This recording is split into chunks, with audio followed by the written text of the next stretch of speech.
Cristiano Verá 106.3 te invita.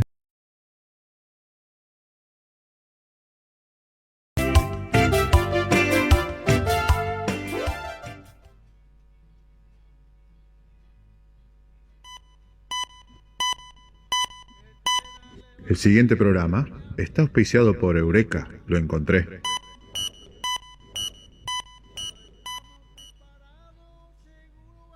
Buenas tardes. Buenas tardes. Agradecemos al Señor poder estar acá, la oportunidad de conversar con ustedes y de poder estudiar el libro de Daniel, ¿sí? En especial el capítulo 3 y el capítulo 4.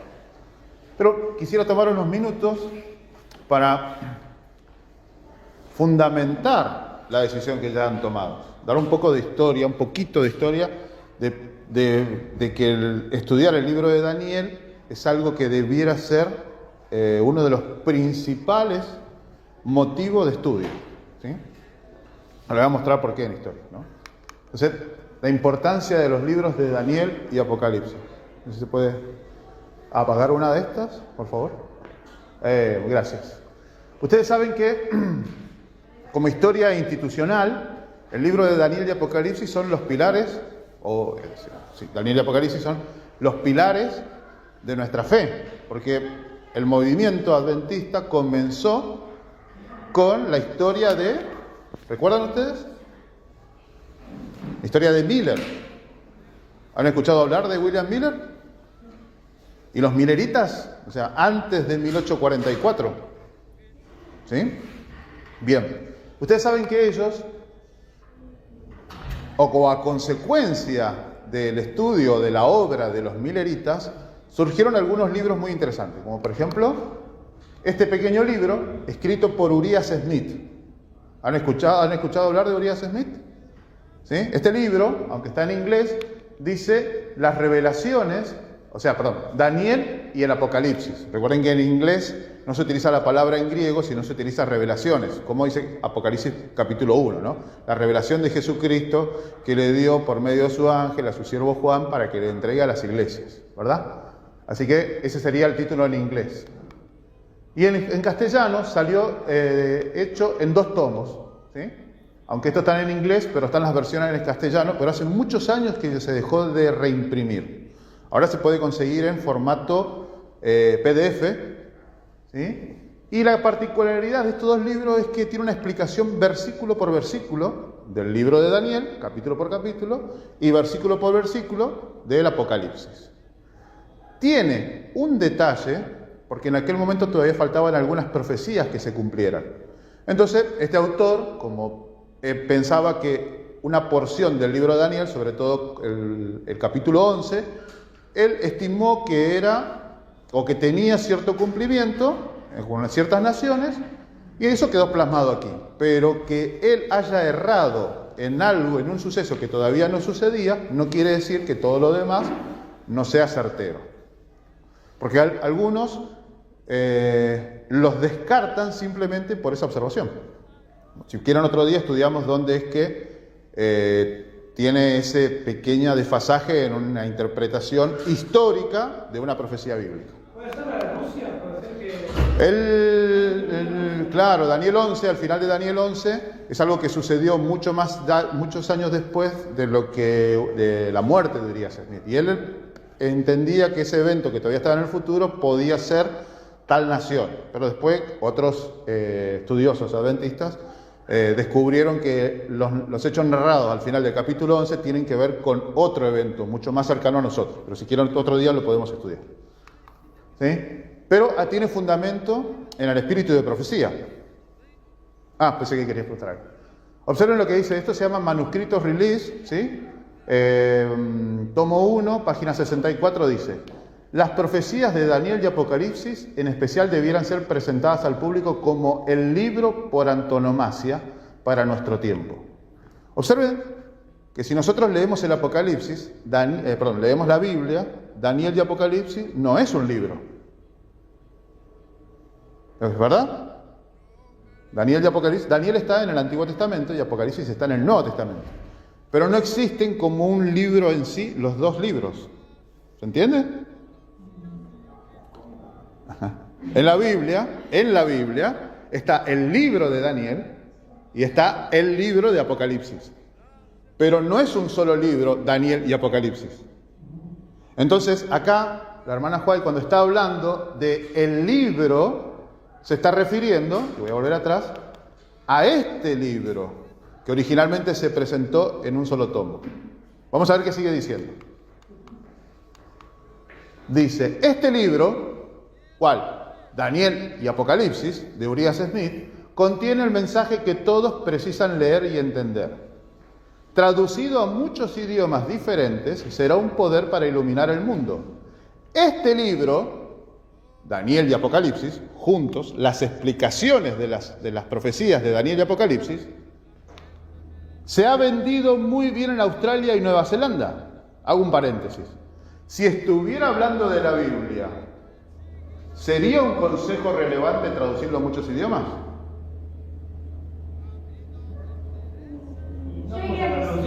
Exactamente, ella no está hablando del libro de Daniel que aparece en la Biblia, ni del libro de Apocalipsis que aparece en la Biblia. Ella está recomendando el estudio versículo por versículo de Urias Smith. Dice, leyéndolo, muchas almas han llegado al conocimiento de la verdad. He recibido muchas cartas expresando aprecio por este libro.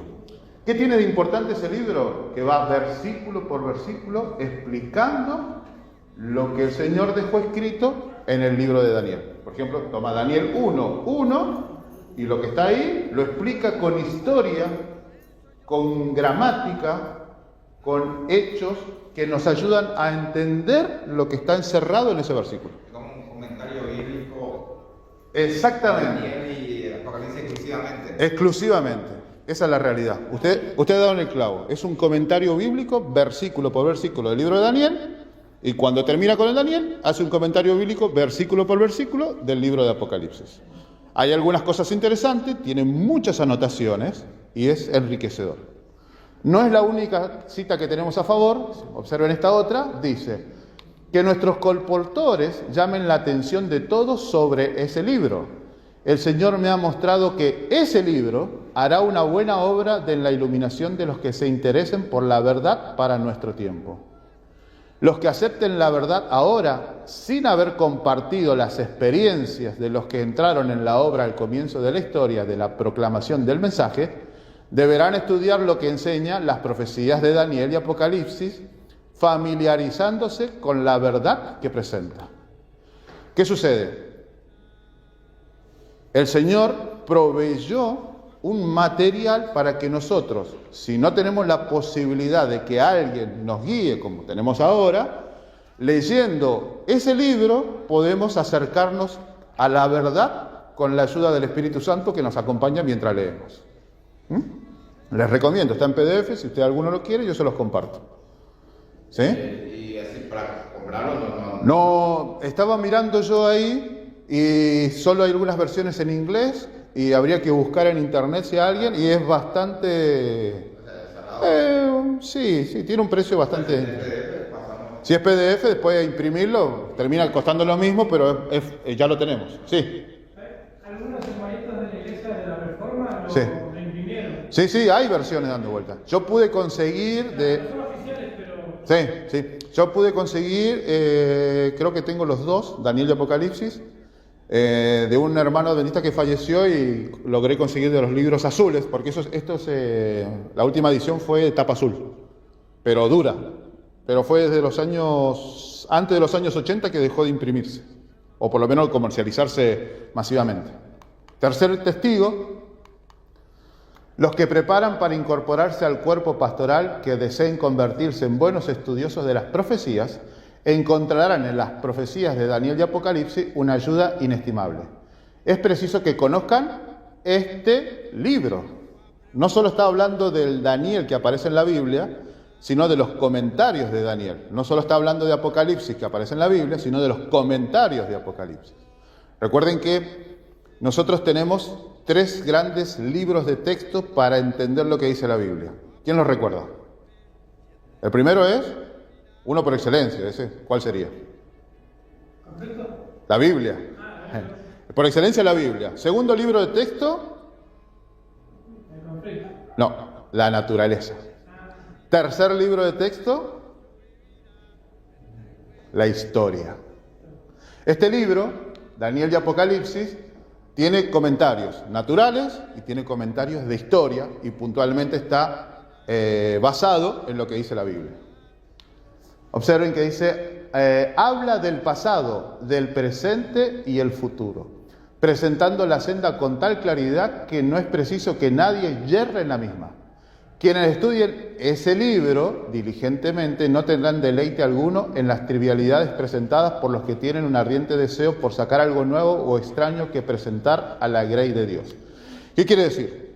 Que hay doctrinas, ¿sí? Hay doctrinas de gente que suele llamar la atención, ¿sí? Y trata de engañar a las personas. Bueno, este libro ayuda a evacuar, por ejemplo, eso, o a defenderse de esas doctrinas extrañas. ¿Sí? Digamos que la hermana Huay está reconociendo que ese libro está conforme a la voluntad de Dios. Y dice, el reproche de Dios recae sobre todos los maestros de ese tipo. Precisa que alguien les enseñe qué significa la piedad y la bondad. Las cuestiones esenciales y relevantes que Dios quería que se presentaran al pueblo se encuentran en el libro, las profecías de Daniel y Apocalipsis. Ahí está la verdad firme y eterna para este tiempo. Todos necesitan la luz y la información que contiene. Entonces les recomiendo, como recomienda la hermana Huay, conseguir ese libro y leerlo.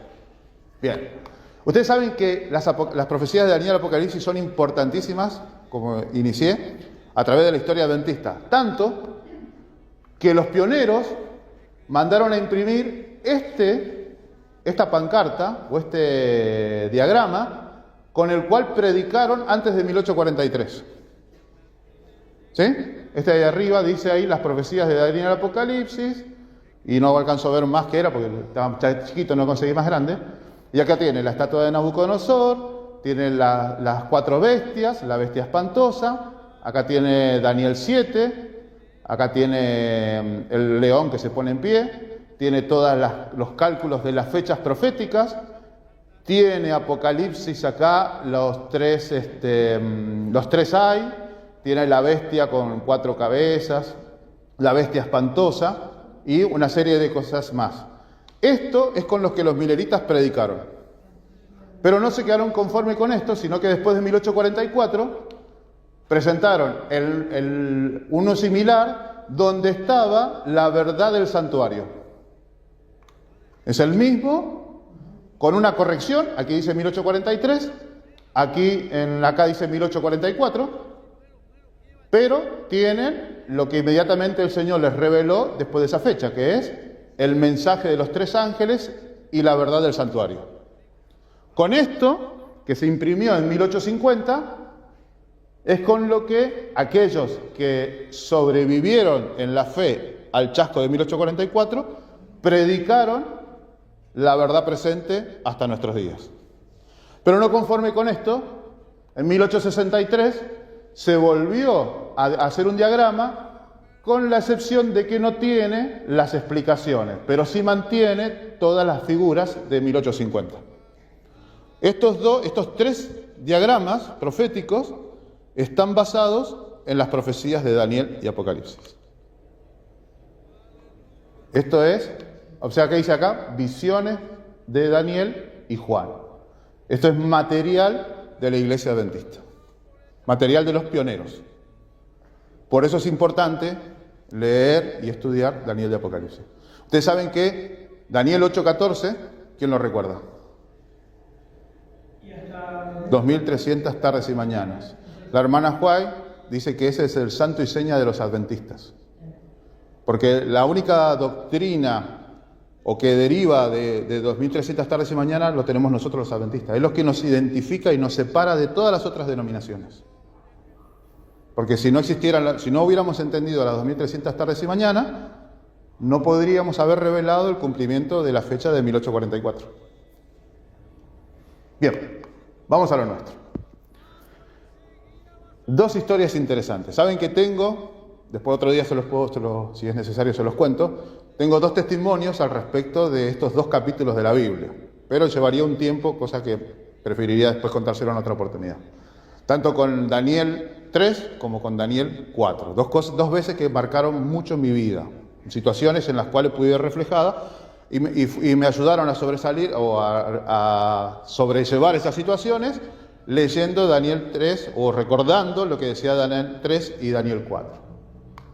Bien, tenemos,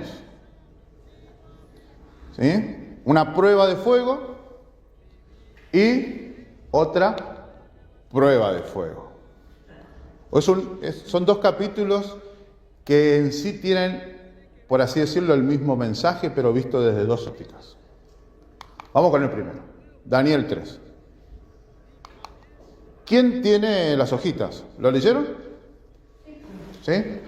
Bien. Si ustedes me permiten, yo quisiera que leyéramos completo el capítulo 3. Podemos dividirlo, algunos leer unos versículos, otros otros, para que podamos participar más. Y así lo leemos completo, tenemos fresco lo que dice la Biblia, y de ahí vamos desarrollándolo conforme a lo que está en las hojitas, ¿sí?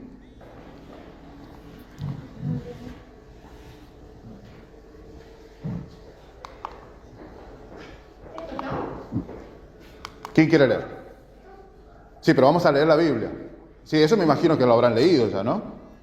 La hojita del estudio bíblico. ¿Lo repasaron en la semana? Muy bien. Entonces ahora tendríamos que leer el capítulo 3. Completo. ¿Quién me ayuda con cuántos versículos tiene el capítulo 3?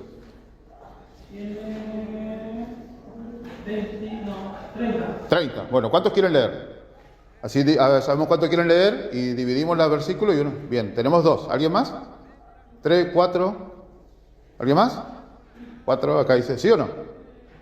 Bueno, 5. Son 30, son 6 versículos cada uno. Así que alguien lee del 1 al 6, después otro lee del 7 al 6, ¿era, no? Del 7 al 12, el otro del 13 al 18 y así. Bien, uno que comience del 1 al 6. ¿Quién? Sixto. Dice, tiempo después el rey Nabucodonosor hizo una estatua de oro de 70 codos de altura y 6 codos de ancho, y la levantó en el campo de Dura, en la provincia de Babilonia. Y el rey llamó a los sátrapas, magistrados, capitanes, oidores, tesoreros, consejeros, presidentes y a todos los oficiales de las provincias para que viniesen a la dedicación de la estatua que había levantado. Se reunieron pues los sátrapas, magistrados, capitanes, oidores, tesoreros, consejeros, jueces y todos los oficiales de las provincias a la dedicación de la estatua del rey Nabucodonosor había levantado, y estaban en pie ante ella. Entonces el pregonero anunció: se os manda, pueblos, naciones y lenguas, que al oír el son de la bocina, la flauta, el tamboril, el arpa, el salterio, la zampoña y todo instrumento músico, os postréis y adoréis la estatua de oro que el rey Nabucodonosor levantó. El que no se postre y la adore, en el acto será echado dentro de un horno de fuego ardiente. Muy bien. Ahora habría que leer del 7 al 12. ¿Al 12? Al 12. Por lo cual al oír todos los pueblos el son de la bocina, la flauta, la cítara, el arpa, el salterio, la zampoña y todo instrumento de música, todos los pueblos, naciones y lenguas se postraron y adoraron la estatua de oro que el rey Nabucodonosor había levantado. Por esto en aquel tiempo algunos hombres caldeos vinieron y acusaron maliciosamente a los judíos. Hablaron y dijeron al rey Nabucodonosor: Rey, para siempre vive. Tú, rey, has dado una ley que todo hombre al oír el son de la bocina, flauta, cítara, el arpa, el salterio y la zampoña y todo instrumento de música se postre y adore la estatua de oro. Y el que no se postre y adore sea echado dentro de un horno de fuego ardiente. Hay unos hombres judíos a los cuales pusiste sobre los negocios de la provincia de Babilonia, Sadrach, Mesach y Abednego. Estos hombres, oh rey, no te han respetado, no adoran a tus dioses ni adoran la estatua de oro que has levantado. Muy bien. ¿Quién continúa?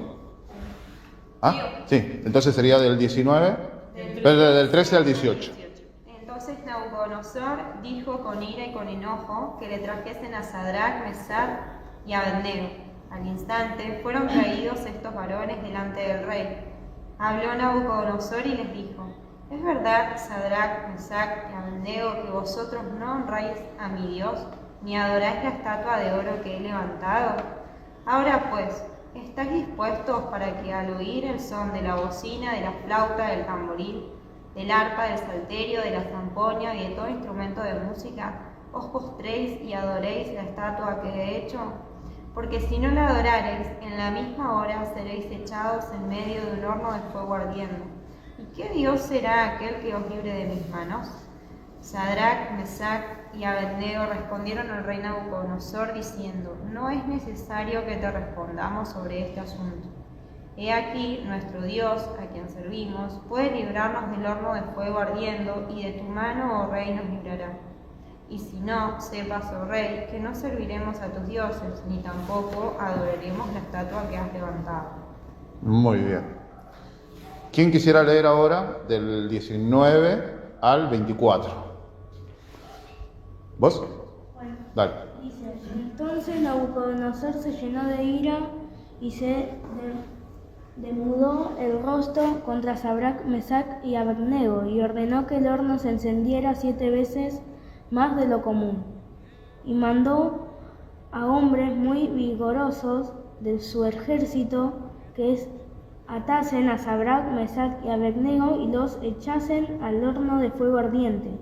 Así estos varones fueron atados con sus mantos, caldeos, turbantes y vestimentas, y fueron echados dentro del fuego, fueron echados dentro del horno de fuego ardiente. Y como el rey, y con la orden del rey apremiaba, y habían calentado mucho el horno, la llama del fuego mató a los que habían alzado a Sadrac, Mesac y Abednego. Y esos 3 varones, Sadrac, Mesac y Abednego, cayeron atados dentro del fuego del horno de fuego encendido. Muy bien. ¿Y ahora cuál te queda? 24, ¿no? El 24, bueno. Entonces el rey Nabucodonosor se espantó y levantó a prisa y dijo a los que se a su consejo: ¿no echamos a 3 varones atados dentro del fuego? Ellos respondieron al rey: es verdad. Es verdad. Muy bien. Y ahora nos quedarían los últimos 6. Y él dijo: he aquí yo veo 4 varones sueltos, que pasean en medio del fuego sin sufrir ningún daño, y el aspecto del cuarto es semejante al Hijo de los Dioses. Entonces Nabucodonosor se acercó a la puerta del horno de fuego ardiendo y dijo: Sadrac, Mesac y Abednego, siervo del Dios Altísimo, salid y venid. Entonces Sadrac, Mesac y Abednego salieron del medio del fuego, y se juntaron los sátrapas, los gobernadores, los capitanes y los consejeros del rey para mirar a estos varones, cómo el fuego no había tenido poder alguno sobre sus cuerpos, ni aún el cabello de sus cabezas se había quemado. Sus ropas estaban intactas y ni siquiera olor a fuego tenían.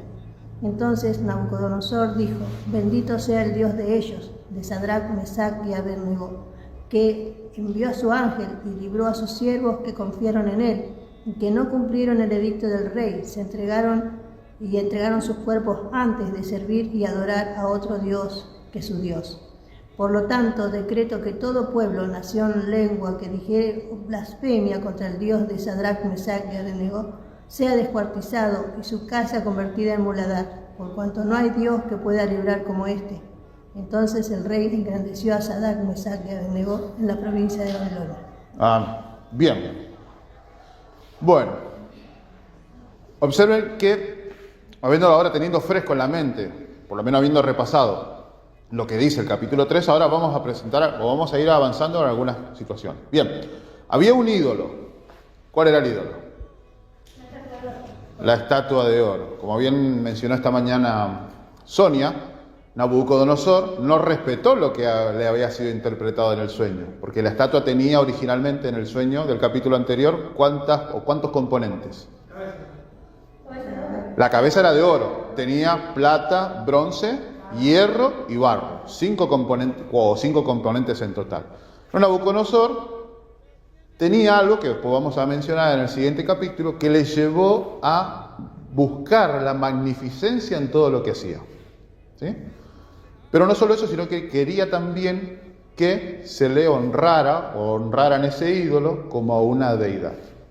Entonces tuvo varias cosas. Primero el ídolo. Después tenemos, curiosamente, una señal. ¿Cuál sería la señal? El sonido. Pero el sonido es muy particular. ¿Qué involucraba? Salterio, alpa, zampolla, tamboriles, si no me falla la memoria, depende de la traducción. ¿Sí? Bien, eso quiere decir que era un ruido bastante compuesto. ¿Sí?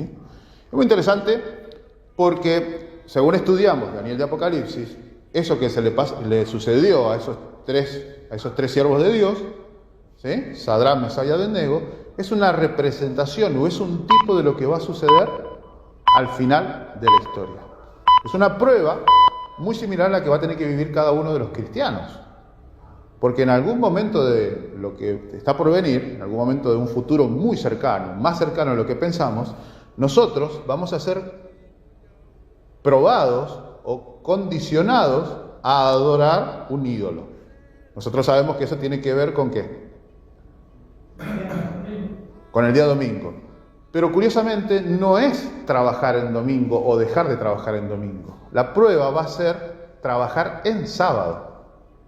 O sea, la prueba no va a ser decir usted en domingo no haga nada, porque a la realidad muchos de nosotros hoy en día en domingo solemos hacer, por lo menos no trabajamos secularmente, pero hacemos un montón de otras cosas porque evidentemente no se ha transferido la solemnidad del sábado al domingo. La prueba real en el futuro va a ser usted el sábado tiene que presentarse a trabajar. Esa es la realidad. A veces nosotros comprendemos que la prueba va a ser el descanso dominical. Y eso va a ser, es más, vamos a tener que convivir con un tiempo, con el descanso dominical obligatorio, en el cual nosotros ni siquiera vamos a poder cortar el pasto de nuestra casa. Pero la verdadera prueba es cuando se nos obligue a descansar en domingo, pero transgrediendo el día sábado. Son dos cosas distintas. ¿Sí? Son dos cosas distintas, porque recuerden que las leyes actuales son 6 días laborales y 1 de descanso. Todavía hay libertad por nuestra capacidad de trabajo, lo que fueran nuestras negociaciones, de que ese día de descanso semanal coincida con el sábado, pero en algún momento no va a ser posible. Bueno, para estos jóvenes, y en aquella época, el sábado no era un problema. El sábado no fue un problema hasta casi 800 años después. Daniel no tenía problema de el día sábado no presentarse a trabajar con Nabucodonosor. No transgredía el sábado, porque se respetaba el día de todas las deidades. Pero sí tuvieron un problema de adoración. Y con una señal muy particular, la señal de la música. ¿Sí? La música invade nuestros hogares.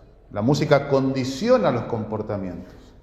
Si no, no se escucharía cierto tipo de música en las discotecas. Se podría escuchar un vals, pero en realidad la música condiciona el comportamiento de las personas. ¿Sí? Y era una señal muy interesante. Por eso dice que al final del tiempo el ruiderío y las voces van a ser una señal de apostasía en la iglesia del tiempo del fin. Escuchen los instrumentos. Eso estamos hablando de la mañana de las escuelas sabáticas de la adoración. También aparece en Daniel ahora de que la firmeza que tenían de decir no hace falta ni decirte qué vamos a hacer. Cuando el rey le preguntó, van a ir a adorar, y Daniel y sus amigos dijeron, no hace falta ni hablar. De esto no se habla. No se habla ni se negocia cómo viene la mano. Pero, y tuvo que pasar tuvieron las consecuencias del fuego. Claro, el fuego. Está en nosotros también, estamos hablando de la preparación también que deberíamos tener ahora en los tiempos. En los tiempos finales. Porque va a llegar, como decís vos, va a llegar, mañana mismo puede llegar a cada persona, a cada hermano puede llegar, no es que va a venir una entera así y a todo el mundo. Va a ser cuando golpeen, claro, cuando te golpeen la puerta de tu casa. Esa es la realidad. Sí. Esa es la realidad. Bien, ustedes saben que la música condiciona, como les señalé. Y ustedes han aprendido a través de la historia que cuando suena cierta música hay que hacer algo. Hoy me llamó algo la atención. Cuando sonó el himno de los conquistadores, ¿saben qué hice yo inmediatamente, inconscientemente? Me puse firme. ¿Es así o no es así? Nosotros estamos condicionados y cuando escuchamos ciertos sonidos, ya nuestra mente sabe qué tiene que hacer. Cuando ustedes tocan el silbato, ¿cuántos sonidos son? ¿3 o 4? ¿O es una alarma? 3. ¿Qué tienen que hacer los jóvenes cuando escuchan el silbato? Cuando tonaba el timbre en la escuela, ¿qué hacían? Depende de la situación que estaban, o se paraban y salían, o venían a la fila. ¿Qué hacen en las fábricas? Suena el timbre para entrar, y suena el timbre, o la sirena. ¿Qué pasaba en la guerra? Cuando sonaba la sirena, ¿qué hacían? Todos a los refugios subterráneos. ¿Por qué? Un ataque de bombardeo. Aquí, cuando sonó la música, todos sabían qué tenían que hacer. En el futuro va a ser igual. Y ustedes van a tener, nosotros vamos a tener que tomar una decisión. ¿Vamos a negociar? ¿Vamos a pedir prórroga? ¿O vamos a decir como los 3 jóvenes? La señal. Un dato interesante. Como que también aparece en la Apocalipsis, ¿no? De cuando empiezan a sonar la trompeta, dicen, aparece también, ¿no? Ajá, claro. Al final trompeta, ¿sí? Al final trompeta, los muertos resucitarán, ¿no? Observen, cuando algo suena, o el estruendo de muchas aguas, cuando se escucha hablar. Entonces, los sonidos, la música es importante. Si la música invade nuestro corazón, ¿sí? Y suena la música a la cual nosotros sabemos que hay que hacer, a veces terminamos haciendo lo que no queremos hacer. ¿Sí? Bien, muchas naciones. Es interesante porque en esa planicie de, ¿cómo es que dice? La planicie de Dura. La planicie de Dura, Babilonia tenía algo muy interesante. ¿Qué significa Babilonia? Confusión. Y lo que había hecho casualmente Nabucodonosor, entre otras cosas, o terminó de concluir, es que había gobernando un montón de naciones donde se respetaba los idiomas. Irak. Lo que fue la guerra del Golfo fue el territorio o la capital de aquellos momentos de Babilonia. Bien, entonces, ahí había muchas naciones, porque así como hizo con Jerusalén, ¿con quiénes? Con los príncipes y con lo mejor de la corte que él consideraba que no le iba a traicionar, ¿dónde estaban? En Babilonia. Entonces ahí había representantes de todas las naciones que había conquistado el imperio babilónico. Y entre ellos había una gran multitud de Jerusalén y de Israel. ¿Cómo? De los deportados, exactamente. Tanto que si ustedes leen el libro de Esther, ahí van a entender algo que sucede unos 100 años después, ¿sí? De la historia esta de Daniel. Ustedes van a entender que había una gran población de israelitas, ya sea de Judá o del propio Israel, viviendo en ese lugar. Sin embargo, la historia registra que ¿cuántos pasaron por el fuego?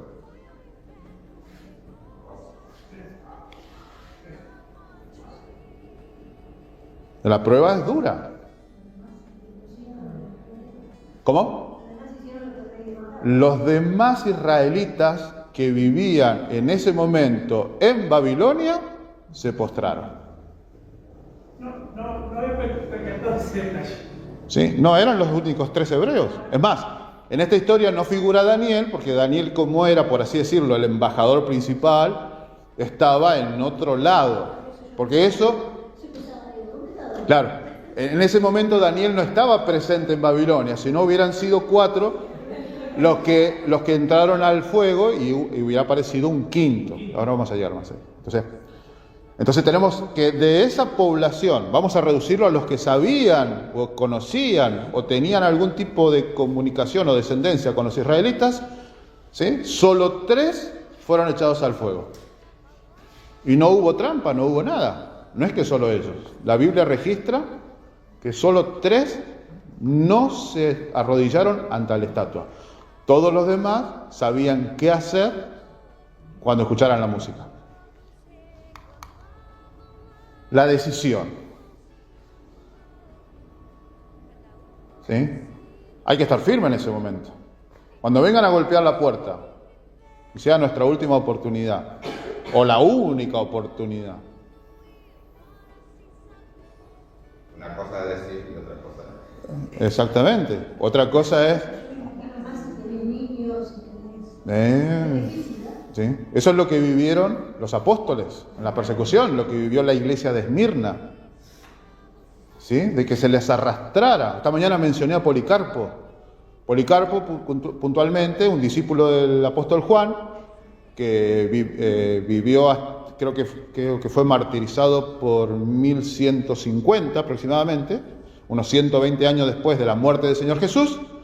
Precisamente la controversia que se vivió en Esmirna, en esa ciudad, y con estos cristianos, es porque César se había declarado Dios y eran obligados a adorar a César.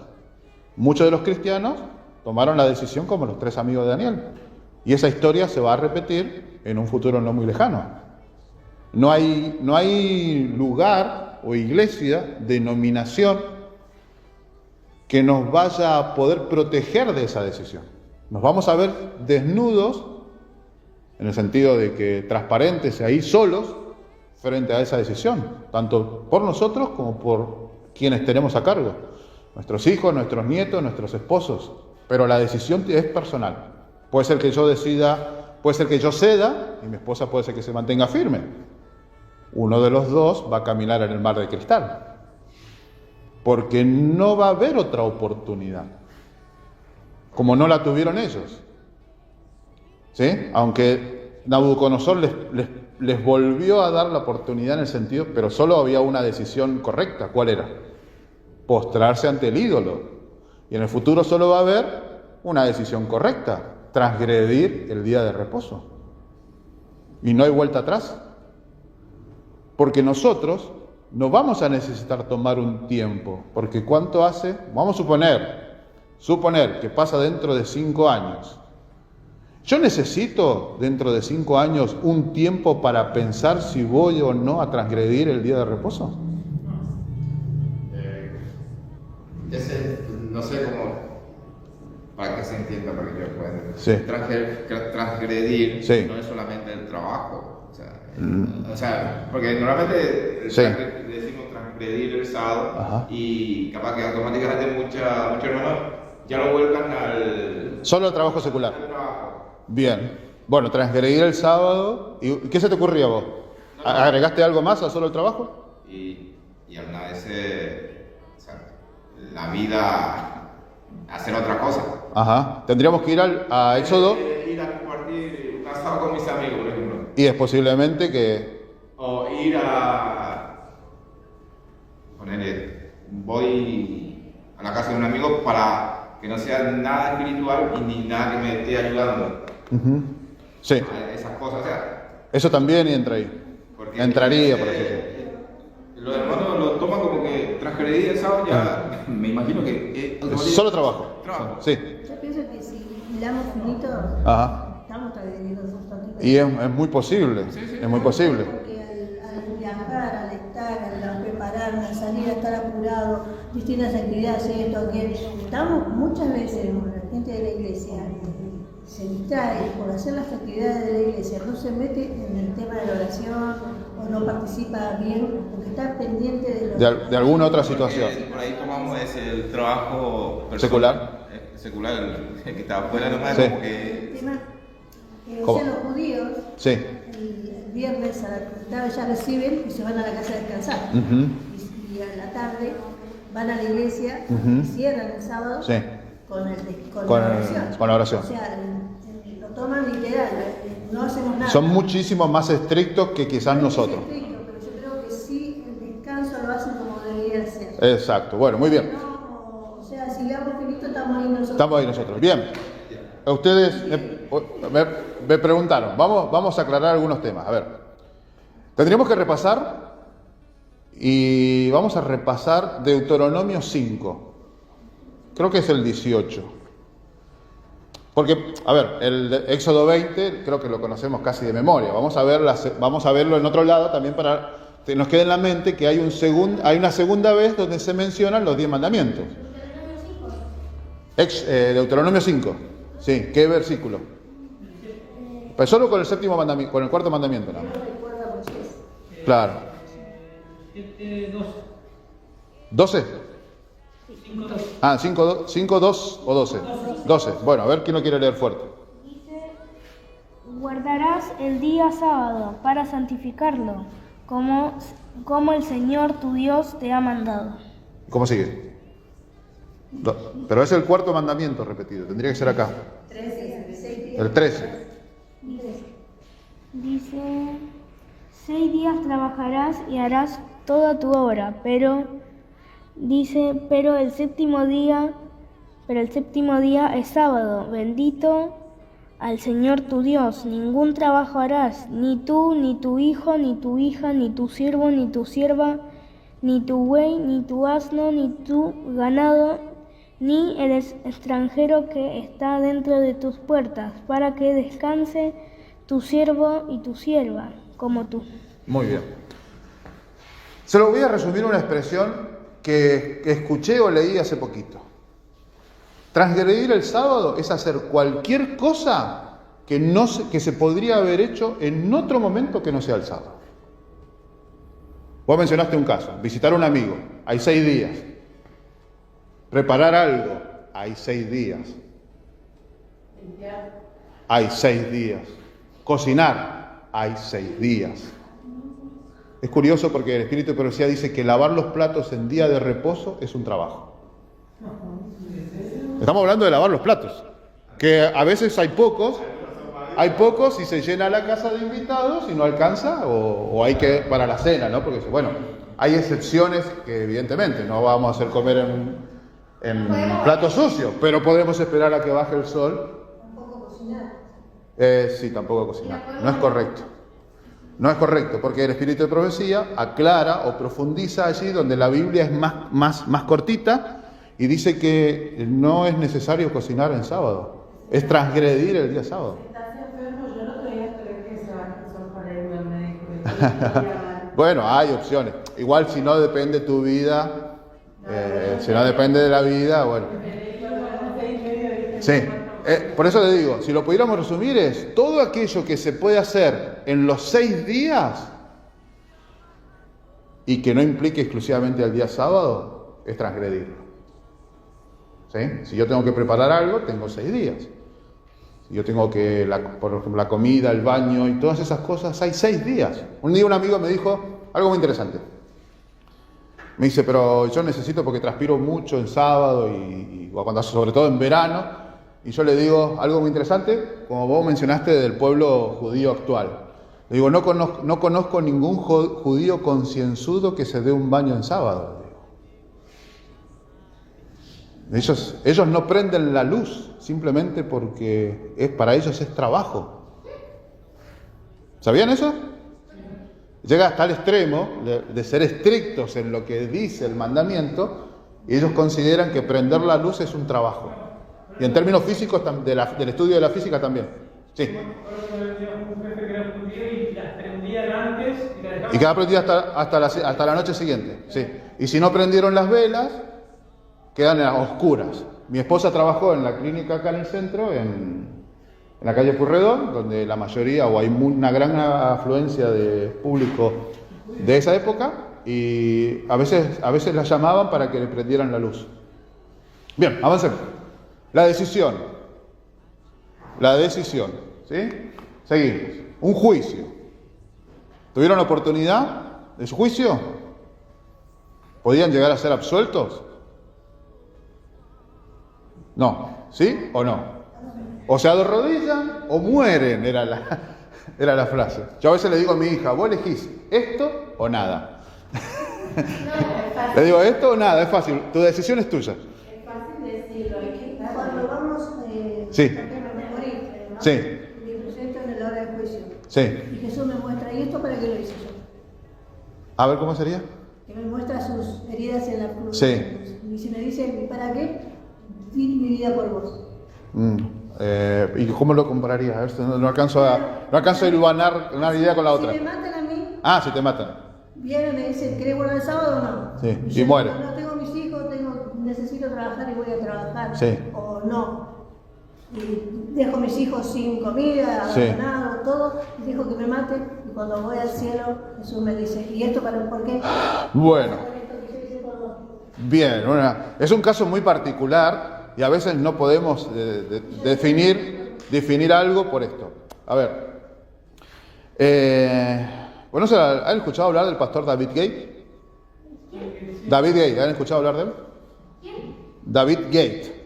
David Gate se escribe. Bien. Él cuenta la historia de un misionero que trabajaba él tiene trabaja a la par de la iglesia, ¿no? El proyecto es propio, no es parte de la iglesia, entonces, pero es misionero, miembro de la iglesia y todo lo demás. Tiene una fundación que tiene misioneros en todos los países, muchos pilotos, muchos médicos, y tiene varios orfanatos, canales de televisión en muchos países. Bueno, bien, él cuenta la historia de un pastor el cual estaba en una nación, discúlpeme que no les diga, no pueda repetirle cuál es, donde él estaba con sus hijos y evidentemente estaba en contra de lo que ese gobierno, o por lo menos la persona que representaba en el gobierno en ese lugar, y lo tanto estaba siendo coaccionado para que renegara de su fe. ¿Sí? Algo muy parecido a lo que me estás preguntando. Bien. Exactamente. Bien. Como es un caso extremo, voy a presentarle un caso extremo.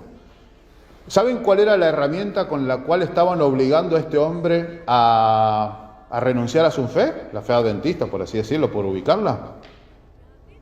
La cabeza de su hijo estaba dentro del agua. ¿Renegaba de su fe o moría su hijo? Si ustedes quieren, después busco la anécdota y se las paso. Es una prueba de fe. El diezmo es una prueba de fe. Diezmamos y confiamos que Dios va a suplir con el 90% restante todas nuestras necesidades. El sábado es una prueba de fe. Decidimos no trabajar en sábado confiando que no vamos a perder el trabajo y que los otros 6 días, o lo que se trabaje en los otros 6 días, va a alcanzar para cumplir todas nuestras necesidades. Son actos de fe. Nuestra fe, evidentemente el enemigo va a utilizar aquello que más nos duela o aquello que estemos más apegados para someternos a una decisión. Estos 3 hombres, ¿qué era lo más importante? ¿Tenían familia? No. La Biblia no registra para que tuvieran familia. ¿Qué era lo más valioso para ellos? Es diferente la vida. ¿Cómo? O sea, no renegar de Dios. Pero Jesús dijo, yo hice el sábado por causa del hombre, no el hombre por causa del sábado. El sábado es por causa del hombre, no el hombre por causa del sábado. O sea, si yo tuviera... Bueno, primero es Dios. Y el enemigo va a tratar de que nosotros pisoteemos lo que Dios hizo. Y evidentemente el enemigo va a tomar rehenes. Pero yo tengo que decidir siempre sobre quién. O sea, si yo transgredo el sábado para librarme a mí o librar a otro, el Señor no puede perdonarme en cierta forma. Pero porque yo sé que no tengo que transgredir el sábado. Es que es un tema de adoración. Es eso. O sea, si nosotros transgredimos cosas, estamos adorando al... En este caso porque yo lo comparé con el sábado, pero puede ser con cualquier cosa la transgresión. Nada nos exime ni nos permite pecar. Por ejemplo, también nosotros, que a mí me gusta, Sí. por ejemplo, imágenes, tenemos imágenes, la última imagen de esa revista que viste, cosas de eso. Sí, también. Sí. Eso también es un problema. Deberíamos, por eso. O sea, pero tengamos en cuenta que para los 3 amigos de Daniel fue una estatua. Para Jesús fue, ¿qué? Pan, jactancia o algo para él, que fuera cuidado, o la adoración de rodillas a Satanás. Para Pedro fue que le juntaran con Jesús. ¿No eres tú un Galileo, tu forma de hablar y todo? Y Pedro dijo, no, no lo conozco. Para el apóstol Juan fue una prueba similar. Tenía que adorar a el emperador romano, que en ese momento era Flavio Tito Domiciano, que también se declaró rey en vida y mandó a perseguir a los cristianos de ese momento en Éfeso, so pena de muerte. Por eso Juan termina en la isla de Patmos. Para nosotros es puntualmente, para el tiempo del fin, es aparte de todo lo otro que incluyen los 10 mandamientos, es la transgresión del día de reposo. Bien, el juicio entonces no tenía vuelta atrás. Bien, la respuesta, ya la mencionamos. La respuesta, ya la mencionamos. ¿Cuál era? Es muy interesante. Imagínense ahora, se presenta acá el jefe de Estado Mayor o el general y te dice, Gustavo, no voy a hablar con usted. Esa es la respuesta, sería la respuesta actual. No voy a hablar con usted, me doy vuelta y me voy. La decisión y la firmeza de estos varones llegó a ese punto. Ni siquiera tenían que pensar lo que el rey les estaba diciendo. La decisión estaba tomada. Inamovible. Y eso porque el rey también lo conoció a ellos, que su no era un no y no se puede estar negociando. Y por eso la orden inmediata es... Ni lo dudó, el rey Pero, lo conoció y no dudó de decir no. No, era una determinación inamovible. Y a veces nosotros... Sí, no había problema con el sábado. En esa época no había problema con el sábado. Por eso por aquí la situación es el ídolo. Sí, no. El problema del sábado no fue un problema hasta Constantino. Por eso digo que el problema ahí fue la donación, a quien tengo toda mi confianza. Claro, exactamente. En este caso estaba frente a un ídolo, como en aquella época. Para nosotros va a ser del contexto que les decía. Así que la respuesta fue tajante. La sentencia de muerte, lo mismo que va a suceder al final del tiempo. Dice que la bestia hacía que matara a todo aquel que no la adorara. ¿Y cómo se adora la bestia en la actualidad? Mediante la observancia del falso día de reposo. Pero para descansar en el día de reposo tengo que cumplir la obligatoriedad de trabajar 6 días. Así que cualquier cosa que yo haga que transgreda el sábado me descalifica, me convierte en un adorador. Santiago dice, cualquiera que transgrede se hace culpable de toda la ley. O sea, transgredir el sábado con el motivo que yo quisiera o pudiera o fuera en mi debilidad, me hago culpable de todos los otros, aunque nunca haya mentido o me haya abstenido de mentir. Sí. ¿Qué pasa con esas personas que supuestamente son cristianos, van a la iglesia, pero van los domingos?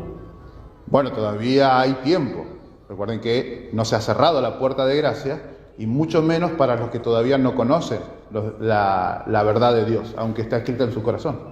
Claro, pero ellos leen la Biblia todo y lo primero que te dicen, ay no, porque eso del Antiguo Testamento no sirve. Lo que sirve es... Justamente porque si ellos escuchan esta conversación, Sí. claro, Bueno, en eso nosotros tenemos que orar para que ese corazón se ablande a la verdad del Espíritu, a la obra del Espíritu Santo. Porque el único que nos convence de juicio, de pecado y de justicia es el Espíritu Santo. Pero a veces nosotros, cuando se nos presenta algo, podemos responder por lo menos de 3 formas. La acepto, como la mayoría de nosotros creo que hemos aceptado. No lo acepto. Y capaz que la más sabia de las 3 es, vamos a estudiar. Porque aceptarlo sin estudiar también nos pone en una situación difícil. Una vez ¿no? aceptado ya como que... Sí, ¿cuánta gente se bautiza y capaz que no terminó de comprender la profundidad de los estudios bíblicos? Y a veces entonces su caminar en la congregación es breve. Muchas veces, muchos hermanos capaz que también creen que el sábado, por el sábado te salva más. Claro, Pero, y no sábado el sábado. Y muchas veces, como digo, no está diciendo que sí, te salva. No. El sábado no salva. Porque si no lo vuelvo La obediencia a Dios es la que trabaja en favor nuestro para la salvación. Y muchos capaz que nos conocen. Los judíos guardan el sábado y no van a ser salvos por guardar el sábado. Los bautistas del séptimo día guardan el sábado y no van a ser salvos por eso, porque la salvación viene por la fe y la obra, la decisión, la tenacidad en nuestra forma de trabajar confirma nuestra fe. Mi fe dice que el sábado no tengo que hacer nada, bajo ningún concepto. Porque tengo que demostrarlo. ¿Cómo lo demuestro? Bajo toda situación, no transgredir el sábado. Voluntariamente. Ahora, si me agarran a palos y me hacen transgredir el sábado contra mi voluntad, eso es otra cosa. Difícilmente me pueden hacer trabajar. Primero voy a terminar molido a palos o muerto antes de que yo pueda, de una forma u otra, estar transgrediendo el sábado. Por ejemplo, doy algunos ejemplos muy curiosos. Hay un joven rumano que conocí cuando vivía en España,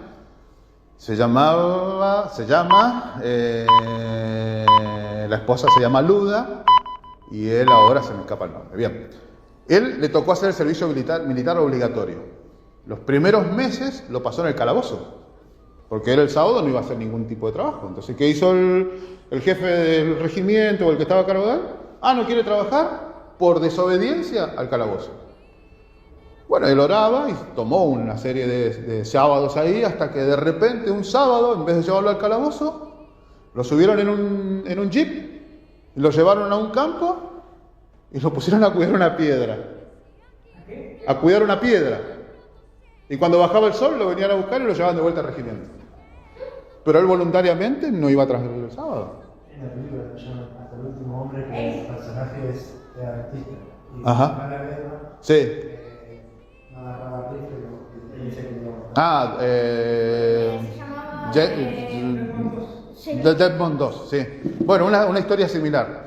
Este muchacho lo conocí yo, me lo contó él. No me puedo acordar el nombre ahora. Y él dice, sí, entonces tuvo la mayor parte de sus sábados, mientras hacía el servicio militar, sentado en una piedra, en la naturaleza, adorando a Dios. Pero él no iba a transgredir el sábado, bajo ningún concepto. Y el Señor propició para que él pudiera estar en armonía con la Biblia. Pero la decisión de él era no, calabozo. Trabajo forzado, lo que sea. Igual viste, Gustavo, que en la Edad Media, a vos te encontraban con un pedazo de Biblia y te mataban, era peor. Peor todavía, usted lo ha dicho.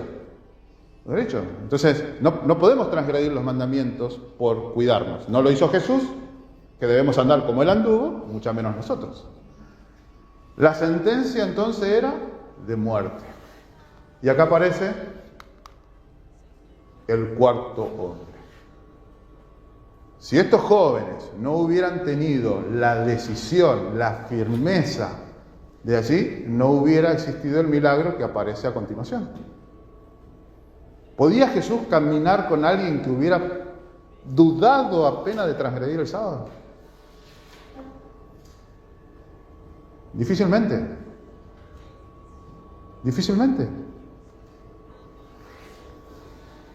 ¿Pudiera Dios haber acompañado a Daniel en el foso de los leones? Incluso Daniel, cuando le estudia en el capítulo 6, Daniel dice, no he hecho nada contra ti, o contra Dios, ni contra el rey. O sea, Daniel no había transgredido ningún mandamiento. Y dice que él sabía cuál era lo que le venía y él igual abrió las puertas de su habitación y era público. Entonces, el cuarto hombre. ¿Y cuál es la lección? ¿Qué podrían sacar ustedes de este capítulo? Fieles hasta la muerte. Lo mismo que le pasó a la iglesia de Esmirna. Sé fiel hasta la muerte y te daré la corona de la vida. No dice sé casi fiel hasta la muerte. Sé fiel hasta la muerte y te daré la corona de vida. Es como que ellos ya sabían que Dios tenía poder sobre antes inclusive la muerte. Sí, lo mismo que Abraham. Abraham dice que iba a cumplir lo que Dios le había pedido, pero que en su mente sabía que Dios era poderoso incluso para devolverle a su hijo desde las cenizas. Esa era la fe de Abraham. La obediencia ciega, pero no en cualquier cosa, en la promesa de Dios. Dios ya le había dicho que de Isaac iba a ¿qué? Estaba su descendencia. Entonces Abraham decía, bueno, si Dios me lo pide y lo mata, de alguna forma me lo va a devolver para que se cumpla que de él iba a salir la descendencia. Y le dijo que no era que iba a ser padre, dijo que iba a ser padre como la arena del mar. Está en el Nuevo Testamento, dice ahí. Sí. Después lo busco y se los comparto. No sé si está en Hebreos, dice que Abraham tenía certeza de que se lo puede devolver hasta los muertos. Lo dice Pablo. Entonces, la lección es la firmeza, la decisión a no transgredir. El Espíritu de Profecía dice, la muerte, ¿lo leyeron alguna vez? La muerte antes que pecar. La traducción más coloquial sería la muerte antes que transgredir un mandamiento. Es lo que le sucedió a estos jóvenes. Preferían morir antes que adorar a la estatua. Pero ellos preferían morir antes que adorar a la estatua porque sabían que su vida era nada a comparación de lo que se venía después. Exactamente, muy bien, esa es la realidad. Los que murieron como mártires tenían la plena certeza de que había algo mejor que esta vida. ¿Sí? Cuando ustedes leen, si ustedes quieren, le puedo pasar el documental de John Wesley. Dice que en aquella época del 1650, que se conoce como el Gran Despertar, y sobre todo se dio sobre las clases trabajadas, sobre antes del proletariado, se llamaba el vulgo, era porque esas personas nacían trabajando y morían trabajando, en minas, en barro, en todo lo demás. Entonces cuando llegaron estos hombres de Dios y les hablaban de un reino mejor, abrazaban la fe porque cualquier cosa era mejor que lo que ellos estaban viviendo. No cualquier cosa porque sea cualquier cosa, sino que la fe del Dios, la esperanza que Dios le daba de un mundo mejor, donde no iba a haber lágrimas, ni llanto, ni dolor, era mucho mejor que la realidad que ellos estaban viendo. El grave problema de la iglesia actual es que somos ¿qué? ¿Qué iglesia somos? La Odisea. Rico. ¿Cómo? Claro. Dice, tú te crees rico, que nada te hace falta. Pero delante de mí, ¿cómo dice el Señor? Pobre, miserable, ciego y desnudo. Porque tenemos materiales, somos ricos en materiales, de que tenemos todo, pero pobres porque no estudiamos. Sí, es que la realidad, nosotros vivimos en la riqueza. Nosotros hemos hecho mi esposa hizo algunos estudios interesantes de ella. Y por ejemplo, en la época de Jesús, uno nacía con una ropa y cuando crecía capaz que era la única moda de ropa hasta que moría. Salvo que heredara la ropa de alguien que había fallecido y le quedara. Nosotros podemos elegir y tiramos y regalamos por la gracia de Dios. Abundamos en cosas. En aquel momento solo se comía pan y algunas otras hortalizas. No es como hoy que nosotros podemos hacer gusto. Hace 100 años, 50 años atrás. Sí. Claro, era otra cosa. Nosotros vivimos en la opulencia. Hasta la persona más pobre disfruta de y a nivel espiritual, 100.000 pesos en el bolsillo. A nivel espiritual tenemos todo y somos pobres, ciegos, desnudos y miserables. Muy poco estudiamos la Biblia. ¿Sí? Por ejemplo, William Tyndale dice que quería hacer una traducción de la Biblia al inglés de tal manera de que cualquier campesino, las personas que menos oportunidades tenían de leer la Biblia, la pudiera entender. Nosotros hoy tenemos, ¿cuántas Biblias hay ahí? 130 Biblias y no la entendemos. Y cada vez la hacen más fácil, y más fácil, más fácil, y seguimos sin entender la Biblia. Pero lo entendemos porque no queremos. Esa es la realidad. No quiere. Que el dicho dice querer es poder. Entonces, debe haber una decisión en el corazón. Bien. Entonces, Daniel 3. Las preguntitas del estudio son muy interesantes. ¿Alguien las quiere leer? Las últimas preguntitas, léela, por favor. Al final, atrás. Mi compromiso. No, están. ¿Esas son las preguntas? ¿Qué dice ahí? Mi decisión. A ver, ¿querés leerla? Dice, después de conocer la historia de la fe de estos jóvenes hebreos y comprender que muchas veces Dios permite la prueba para pulir nuestro carácter, deseo confiar plenamente en Dios y abandonar la adoración a falsos dioses tomando las siguientes decisiones. ¿Cuáles serían?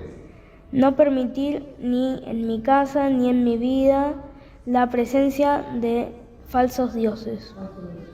Eliminar de mi hogar todo elemento o imagen que pueda ser objeto de adoración. Muy bien. Seré paciente en las tribulaciones, sabiendo que Dios las usa para hacerme crecer espiritualmente y que aunque no puedo verlo, sé que Dios siempre está a mi lado. Muy bien. Cuando esos jóvenes fueron tirados en el horno, al principio pensaban que estaban como solos. Es más, cuando ellos dicen no necesitamos hablar de este negocio, ¿cómo sigue el versículo de abajo? A ver. Si Dios quiere librar, y si no nos librara, igual. O sea, sabían que el Señor tenía poder para librarlos de ese horno de fuego, pero si el Señor no respondía conforme a su oración, eso igual no iban a cambiar. Entonces ellos aceptaban la voluntad de Dios. Exactamente. Sí. Y dice que salieron del fuego, ni un cabello. Ustedes saben que lo primero que se quema cuando hay algo de calor, ¿qué es? ¿Alguna vez encendieron el horno y le quedó la mano, ¿sí? ¿Le quedó la mano con los pelitos quemados? A nada, no tenían olor a nada. Entonces el Señor tiene poder, pero ¿ante qué? Dios honra las decisiones. Dios honra. ¿Cómo? Porque, digo, si ellos hubieran muerto, sí, hubiera sido una historia también porque fueron fieles hasta el final. Esa es la historia de los mártires. Morir, por eso Hebreos 11 dice, y tantos hombres, y no recibieron nada a cambio. Y hubieron los que recibieron, como Abraham recibió a su hijo de vuelta y tantos otros que se mencionan. Pero, claro, leen al final de Hebreos 11 y dice, tantos santos hombres que hicieron y dice, y no recibieron nada a cambio. Por eso en ese momento no se les dio nada, pero ellos decisión de muerte. Bien. ¿Terminamos Daniel 3? ¿Quedó? ¿Se entendió? Muy bien, bueno, me alegro. Diga, señor. Ah, bien, bueno. Vamos con el que sigue. Daniel 4. ¿Seguimos? Ajá. Sí.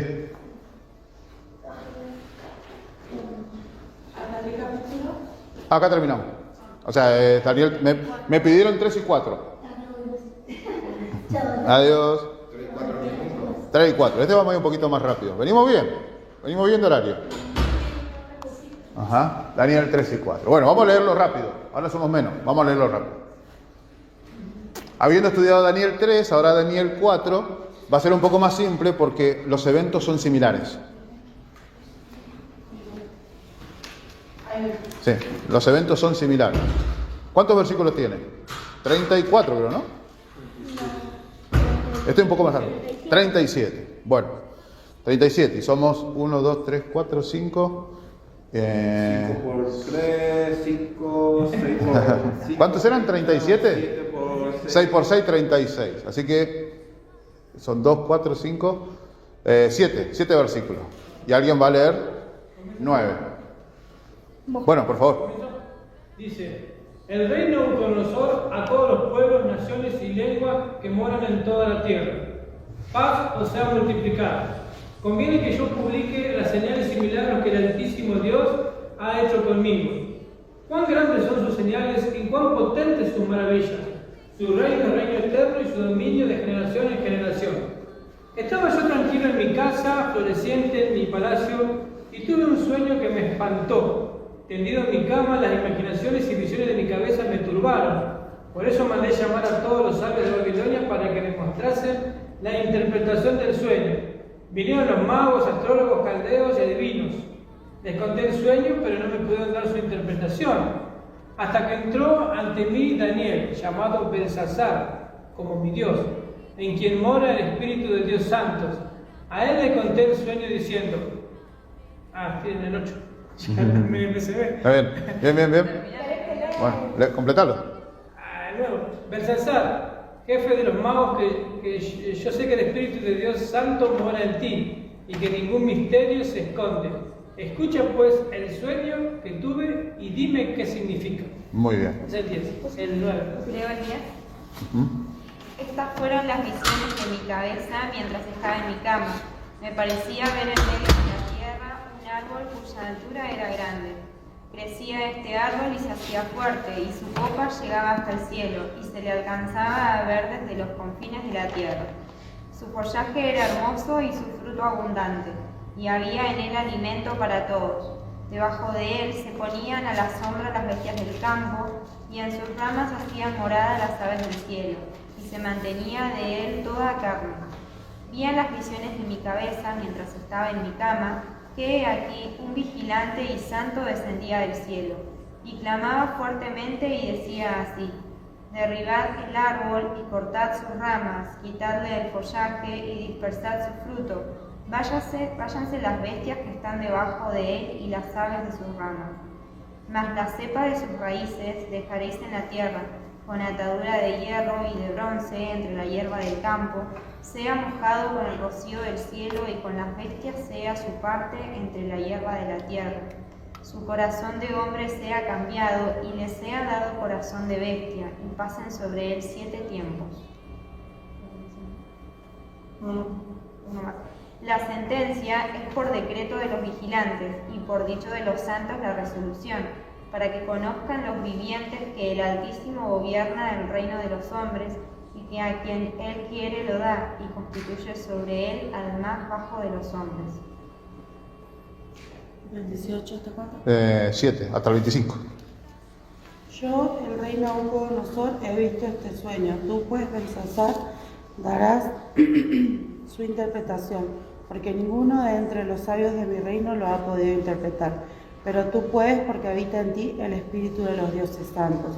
Entonces Daniel, cuyo nombre era Belsasar, quedó atónito casi 1 hora, y sus pensamientos lo turbaban. El rey habló y dijo: Belsasar, no te turben ni el sueño ni su interpretación. Belsasar respondió y dijo: Señor mío, el sueño sea para tus enemigos y su interpretación para los que mal te quieren.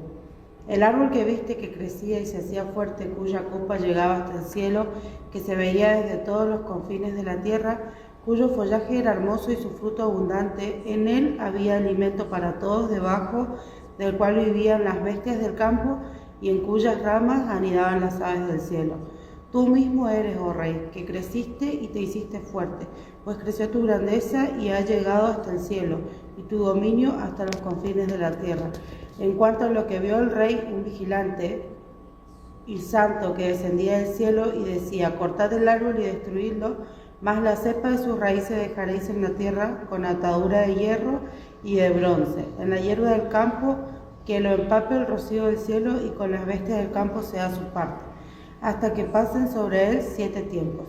Esta es la interpretación, oh rey, y la sentencia del Altísimo que ha venido sobre mi señor el rey, que te echarán de entre los hombres, y con las bestias del campo será tu habitación, como hierba del campo te apacentarán, como a los bueyes, y con el rocío del cielo serás bañado, y 7 tiempos pasarán sobre ti hasta que conozcas que el Altísimo tiene dominio en el reino de los hombres y que lo da a quien Él quiere.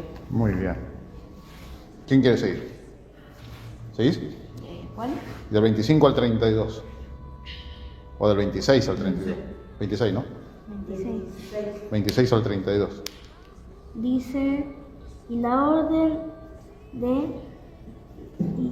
orden de dejar en la tierra la cepa de la raíz del árbol significa que tu reino te será restaurado cuando reconozcas que el cielo es el que rige.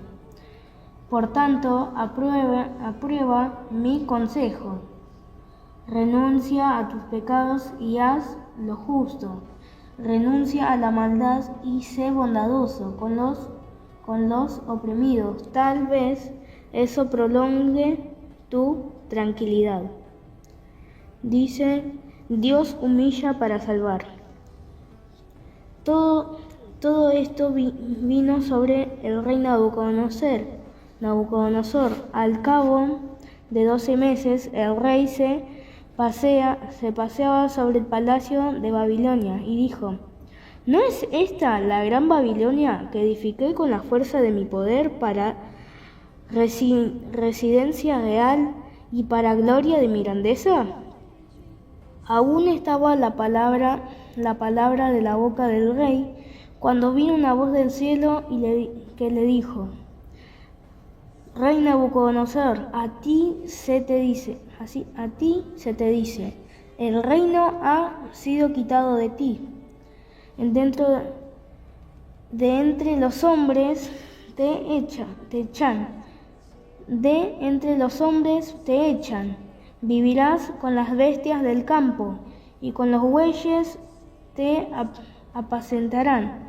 7 tiempos pasarán sobre ti, hasta que reconozcas que el Altísimo domina sobre el reino de los hombres, y a quien Él quita lo da. En la misma hora se cumplió la palabra sobre Nabucodonosor. Fue echado entre los hombres y comía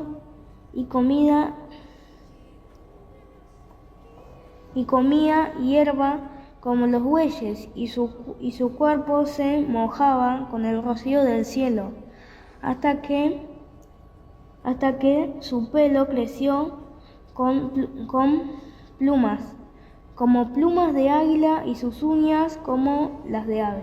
Muy bien. ¿Qué quedarían? ¿Los últimos 6 o 7? ¿Quieres leer? ¿Qué número? Quedan 4, bueno. ¿Alguien más que lea? Del 30 y... Del 34 al 37. Muy bien. 34 al 37. Al fin del tiempo, yo, Nabucodonosor, alcé mis ojos al cielo, y mi razón me fue devuelta. Bendije al Altísimo y alabé y glorifiqué al que vive para siempre. Su dominio es eterno, su reino por todas las edades. Considerado como nada son los habitantes todos de la tierra. Él hace según su voluntad en el ejército del cielo y los habitantes de la tierra. No hay quien detenga su mano y le diga: ¿qué haces? En el mismo tiempo mi razón me fue devuelta, la majestad de mi reino, mi dignidad y mi grandeza, volviendo a mí. Y mis gobernadores y mis consejeros me buscaron. Fui restablecido en mi reino, y mayor grandeza me fue añadida. Ahora yo, Nabucodonosor, alabo, engrandezco y glorifico al Dios, al Rey del cielo, porque todas sus obras son verdaderas y sus caminos justos, y Él puede humillar a los que andan con soberbia. Muy bien. Él puede humillar a los que andan con soberbia. Así que Nabucodonosor, ya habiendo leído el capítulo completo, ahora vamos a ir por parte. Un sueño. Interesante sueño.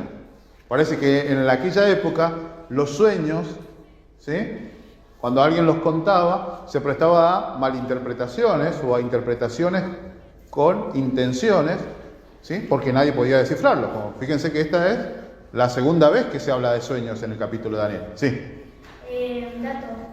Cuando se habla del sueño es porque antes los sueños se consideraban como señales de dioses. Exactamente, como que los dioses hablan. Incluso en la actualidad. A veces tenemos un sueño y a veces pensamos que es de Dios, o a veces nos quedamos con la pregunta: ¿qué significará?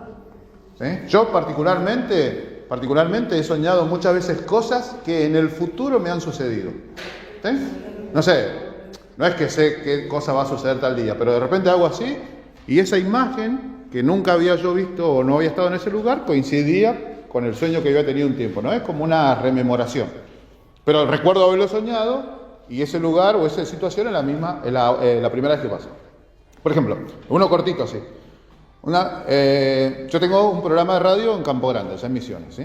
Y la radio era una habitación, una casa, y ahí tenía en Misiones le gustan los colores vivos, ¿sí? Verde fuerte, rojo fuerte, naranja. Bueno, esa habitación donde estaba la radio tenía verde, naranja y celeste, creo que tenía. Entonces, y ahí fui un montón de veces. Ya cumplimos 6 años ahí. Pero hace poco yo fui, hace un año y algo fui, y habían puesto unas cortinas nuevas, que antes yo no habían estado puestas. Yo estaba trabajando ahí, y era el primer día que fui y vi las cortinas. Entonces, estaba ahí, y de repente, no sé qué pasa, me cambio de posición, una posición que nunca había estado, y entonces miré la cabeza, y era exactamente, la imagen de ese momento era algo que yo había soñado hace un tiempo. ¿Sí? He tenido esa particularidad de que me ha pasado varias veces a mí. Y a algunas otras personas que le he comentado y me dicen que les pasa más o menos lo mismo. Solo suelo tener una imagen, pero después con el paso del tiempo coincide. Nada más, no es que soy un profeta ni veo visiones, no, solo eso, que me ha pasado a mí personalmente, cosas que soñé y después con el futuro coincidió esa imagen, ese lugar, ese momento. He hecho programa 3 años seguidos en esa radio, pero no estaba en esas cortinas, ni yo estaba en esa posición. O sea, se entiende, ¿no? Era como como un déjà vu, algunos dicen, exactamente, algo que estaba en la memoria. Bueno, volviendo acá. Nabucodonosor, evidentemente los sueños le inquietaban. Y el Señor aprovechó esa situación, ¿sí?, para traerlo hacia Él. Y el Señor siempre, la mayoría de las veces, ha dado 2 sueños. Por ejemplo, en la historia de José, puntualmente sobre la vida de José, ¿cuántos sueños tuvo José? 2. El de las estrellas y el de con los 13 hermanos del Papa, ¿no? Con las mieses, sus hermanos. Claro, ¿ah? El primer sueño con los hermanos y el segundo con supuestamente la luna, las estrellas, la luna, el sol y las estrellas. ¿Sí? Supuestamente, yo interpretaba a la familia, pero en realidad esa parte tenía que ver más con Egipto, por así decirlo, ¿no? Y después, el faraón, ¿cuántos sueños tuvo? Vendría a ser 1, pero en 2 versiones. Muy bien, eran 2 sueños, ¿sí? Porque uno era las mies y el otro era las vacas. Muy bien, muy bien. Y acá Nabucodonosor, ¿cuántos sueños tiene? 2. Uno de la estatua y este que tiene también que ver con él, porque en los 2 sueños a Nabucodonosor se le dice, tú, era parte activa del sueño. En uno era la cabeza de oro y en esta es el árbol. ¿Sí?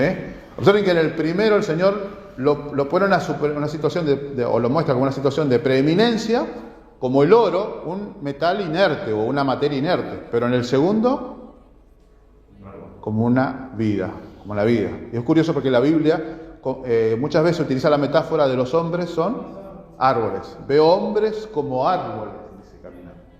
¿Sí? O las plantas del campo representan a la humanidad. La viña, la mies, la cizaña, ¿sí? Entonces el Señor representa al hombre vivo o con la influencia de Dios como una planta, ¿sí? Y la realeza y todas otras cosas como metales. Bien, entonces tenemos un sueño interesante porque era una sentencia sobre él, era una sentencia sobre Nabucodonosor. Acá yo tengo.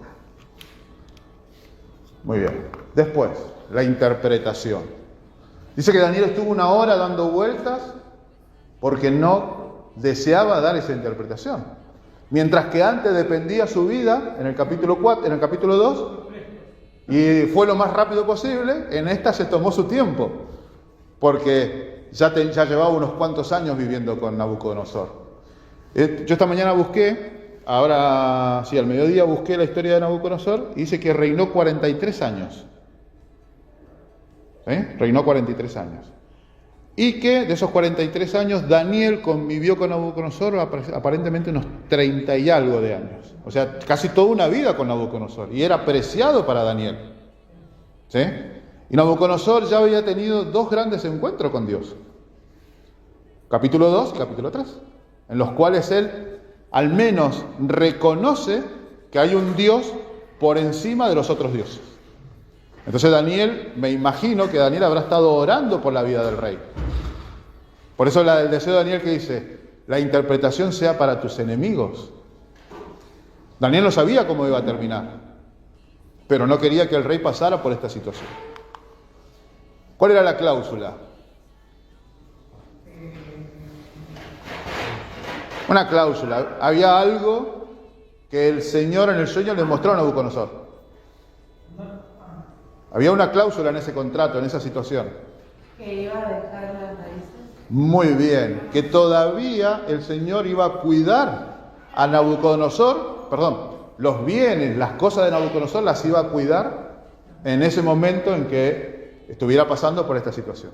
Había algo, el Señor lo estaba protegiendo. Recordemos que el Señor conoce el fin desde el principio. Dios ya sabía que Nabucodonosor iba a reconocerle como Dios. Como el Señor sabe qué es lo que yo voy a decir dentro de 20 minutos. Y sabe lo que yo voy a hacer dentro de 5 años, si no vino antes. Hoy hablábamos eso con vos, ¿no? ¿Sí? El Señor nos muestra en las profecías las cosas, las decisiones que nosotros hemos tomado y nos muestra a nosotros en el futuro. ¿Sí? Por eso muestra a la humanidad destruyéndose, porque sabe que las decisiones que nosotros hemos tomado van a llevarlo a la destrucción. No es que Él ha determinado que la humanidad se va a destruir. No. Él observa cómo nuestras decisiones están en un camino que se aleja de Él. Y lo que nos hace es mostrarnos por adelantado para que nosotros, frente a eso que nos está mostrando, cambiemos de rumbo. Y en vez de alejarnos, nos acerquemos. ¿Sí? Bien, entonces el Señor ya sabía cómo iba a reaccionar Nabucodonosor. Por eso es que le muestra por adelantado que lo que el Señor ya le había dado no se lo va a quitar.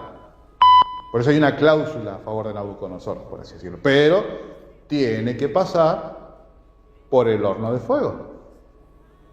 Al igual que los 3 amigos. Tenía que ver que Nabucodonosor cambiara de decisión y tomara otro tipo de decisiones. Entonces había una cláusula a su favor. Y aquí viene había sido advertido, pero en un año se olvidó. ¿Qué dice Nabucodonosor? ¿No es esto todo lo que yo conseguí? ¿No es el fruto de mis manos? ¿No es la casa que yo me compré con mi trabajo? ¿No es el auto? ¿No es mis hijos? ¿No es mi trabajo, mis ahorros? ¿Por qué tengo que dar el diezmo? ¿Por qué tengo que dar ofrenda? Si es mío. Muchos cristianos pensamos así a veces. Si es mío, ¿por qué lo voy a dar?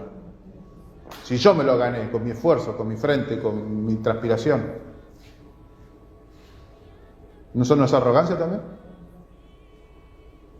Mi tiempo. No, yo duermo a la siesta. No, son las 12. Si no termino a las 12, yo me voy. No, hasta las 5. ¿No es arrogancia eso? El Señor quiere hablar con nosotros, lo que sea, el que esté aquí, o en este caso me toca a mí o algún otro, no. Me voy. No sabemos qué el Señor tiene preparado. Esa es la arrogancia de Nabucodonosor. ¿No es esto lo que construí para la gloria de mi reino?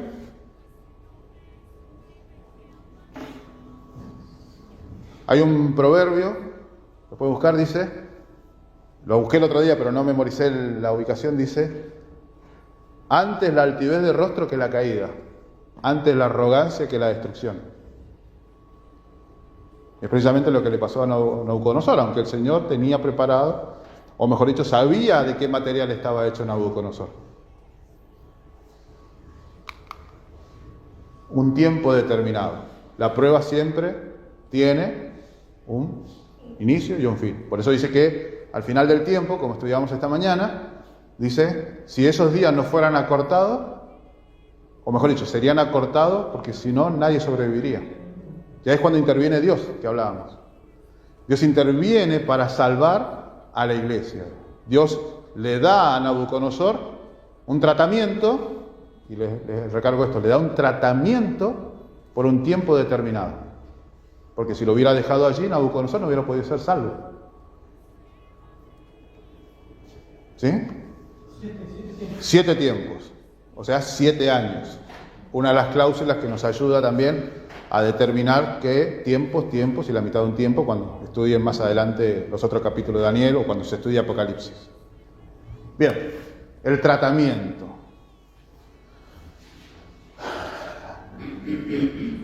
¿Qué comía Nabucodonosor? Acá. Pero antes de esta situación, falta una parte, perdón. Por eso dije, ¿qué comía? No, ¿qué comió? ¿Qué comía? manjares a los ojos de los hombres. Capítulo 1 de Daniel. De todo, ¿eh? De todo. Todo. Dice que el rey en aquel momento, si era rey, evidentemente no tenía límites ni en cantidad ni en variedad. ¿Sí? Recuerden cuando la reina de Saba visita a Salomón y le hace figurar delante de la reina, ¿qué? Platos, exquisiteces, especias. ¿Sí? O sea, el rey evidentemente no tenía problemas. Y eso. Así que Nabucodonosor tenía una dieta descontrolada, podríamos decir. Ahora, ¿por qué el Señor lo lleva a comer pasto 7 años? ¿Alguna vez se preguntaron? Para prepararlo para lo que iba a venir después. Bien, sí, era una preparación. ¿Para purificar también o no? Sí, correcto. Eso sería. ¿Los alimentos impuros? Y primero lo sacó de todo lo que eran los manjares o todos los alimentos que Dios no aprobaba. Primero.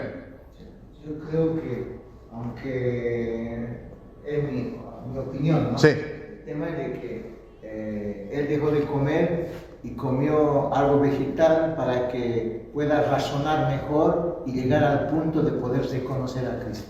Muy bien. Y esa es una de las respuestas más acertadas. ¿Viste que esta mañana te hice ver vos cambiaste y te dije, ¿buscaron la Biblia del oso? Sí. ¿Qué escudriñaba Dios? Los riñones. Los riñones.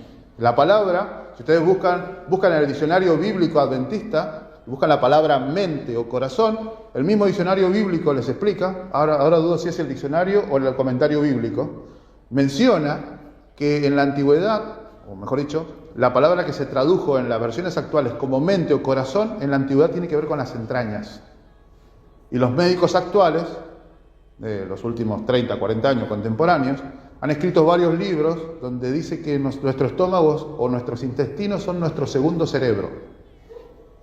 ¿Sí? Dios quería que Nabucodonosor no tuviera ningún tipo de contaminación en el vientre para que le dejara pensar claramente. Les doy otros casos. Estudien Esdras, estudien Daniel. Dice que Daniel quería entender, Daniel 10, 11, Daniel quería entender las visiones que dice que no entró manjar en su boca. En Esdras y en Nehemías dice que ayunaron antes de leer la ley. El ayuno tiene que ver con una claridad mental. Una claridad mental. Y le hago una pregunta que la hago generalmente a todos aquellos que tengan la oportunidad de hablar. ¿Ustedes pueden sacar cuentas matemáticas después de haberse comido, por así decirlo, una buena comida, un buen asado? ¿Qué hacemos? Vamos a la cama y dormimos como leones. ¿Toda nuestra sangre dónde está? En el estómago. ¿Cualquiera nos puede pedir cualquier cosa? Toma. ¿Sí o no? ¿Sí o no?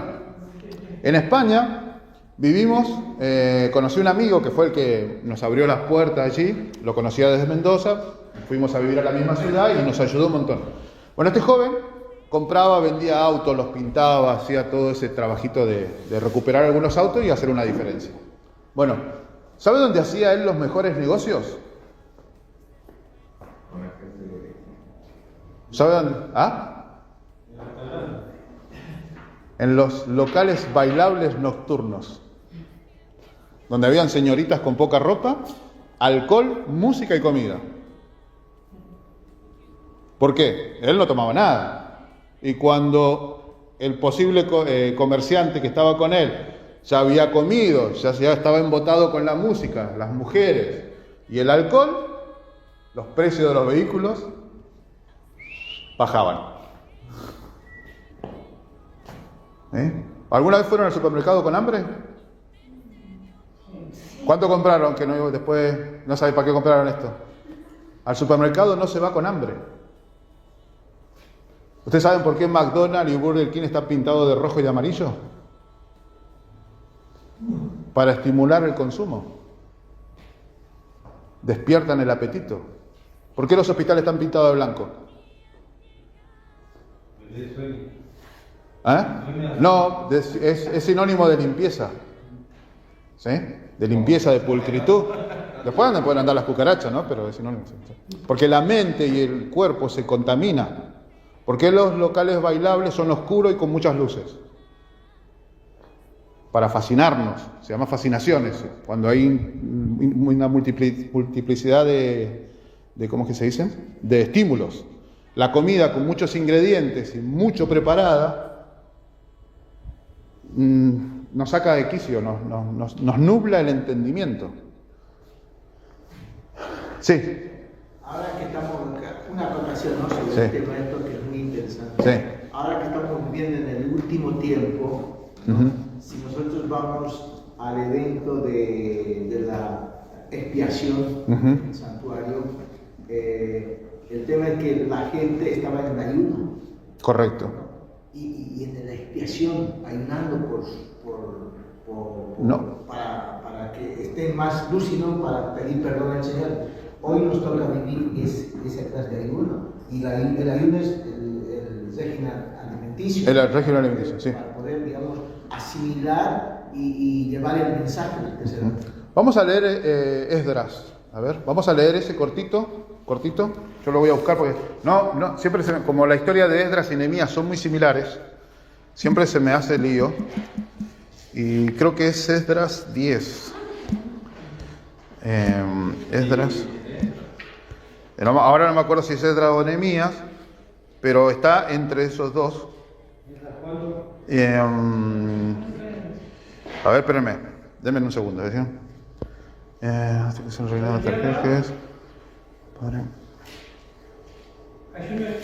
Ayuno y oración. ¿Cuál es? ¿El 9? 8:21, ahí está. 8:21. Y ayuno que tuve vergüenza de pedir, ayunamos, buscamos a nuestro Dios. Pensé por las manos, te voy a estar leyendo rápido para encontrar. ¿Los servidores para el templo?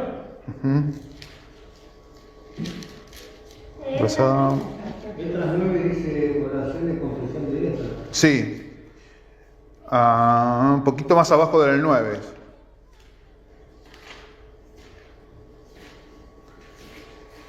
La confesión, sí, en el 9:10 y ahora vamos a ir.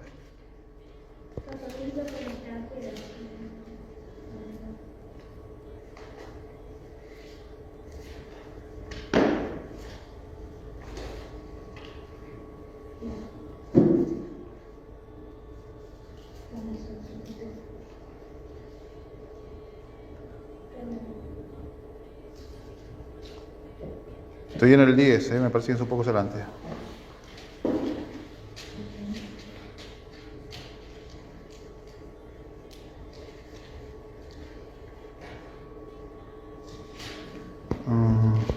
No, está ahí. Bueno, se lo voy a pasar después. Se lo explico para no hacer tirar.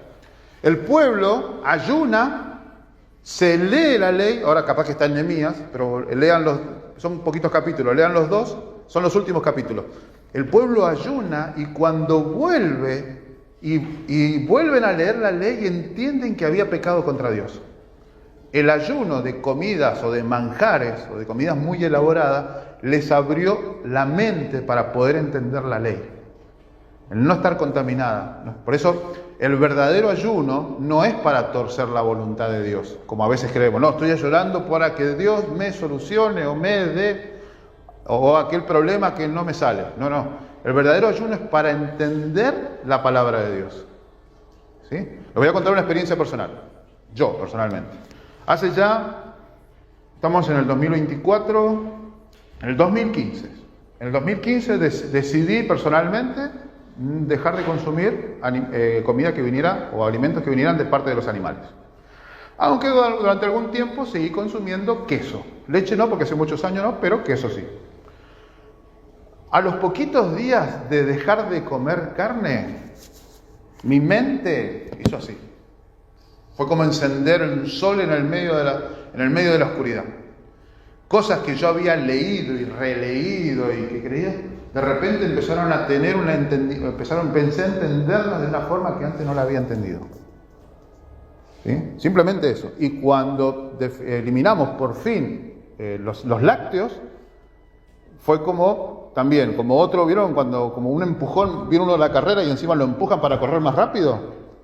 Fue así. ¿Por qué? Porque el cuerpo se empezó a descontaminar de aquellos alimentos que puntualmente embotan el entendimiento. Y yo les voy a contar otra anécdota que pasó con un estudio bíblico que yo estaba dando, que Juan ya lo ha escuchado no sé cuántas veces.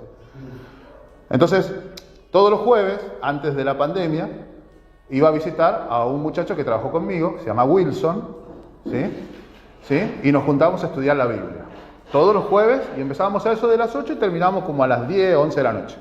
Más o menos eran 2 o 3 horas todos los jueves. Un jueves, normalmente llegábamos juntos. A veces yo le ganaba, pero era rara las veces en que él llegaba antes que yo. Ese jueves, Wilson llegó bastante más temprano que yo, ¿sí? Y a veces terminaba el estudio cenando o comiendo alguna cosa. Por lo general yo trataba de no comer, pero a veces ellos ya al tardar tenían niños, entonces el último momento no era de estudio, sino era como camaradería, por así decirlo. Conversábamos de cualquier cosa y yo me quedaba un ratito y después me iba. Pero ese jueves, puntualmente, hacía un frío así como el de hoy. Wilson llegó antes y cenó.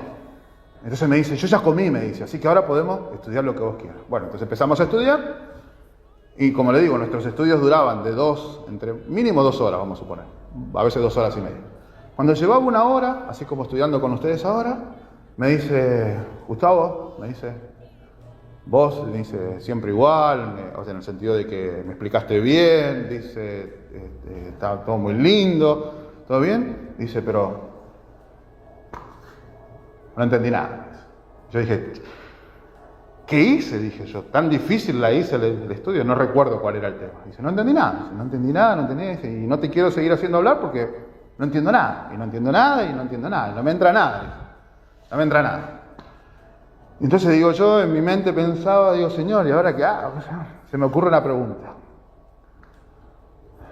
Y le pregunto, ¿qué cenaste? Y entonces Wilson puso una sonrisa así, de oreja a oreja, y dice, me comí un plato de chicharrones con pan y huevo. Entonces él tenía toda esa comida, toda la sangre de él estaba acá, no entendía nada, cuando otras veces era una esponja, absorbía. Entonces le digo, bueno, vamos a hacer así.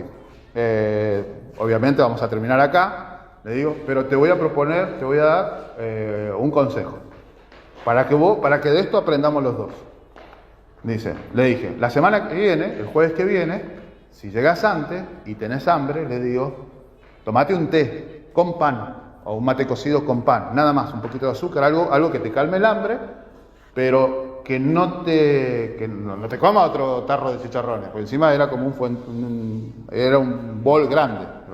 Y en Misiones se come, no sé, el reviro, y algunos misioneritos le ponen hasta 12 huevos, y eso va en un desayuno o en una cena, por persona, ¿no? Es un alimento muy cargado, y encima a veces hecho con grasa, no solo con aceite, sino con grasa, más el huevo, más todo lo demás. Bueno, yo le digo, si tenés hambre, comé, pero que sea algo liviano, como una merienda, pero pan, algo livianito, que no te embote, ¿sí? Y después, al final del estudio, vamos a comparar con hoy y con los anteriores. Y me dijo, bueno, vamos a hacer así. Cuando llegué al próximo jueves, evidentemente no me había ganado, pero entonces estaba su cuerpo limpio, su mente despejada, y estudiamos como siempre. Y él entendió allí que antes de estudiar no tenía que ingerir alimentos. Lo mismo que a la mañana. A veces nosotros nos ponemos a estudiar y ¿qué hay al lado nuestro? Mate y bizcochito. ¿El mate solo?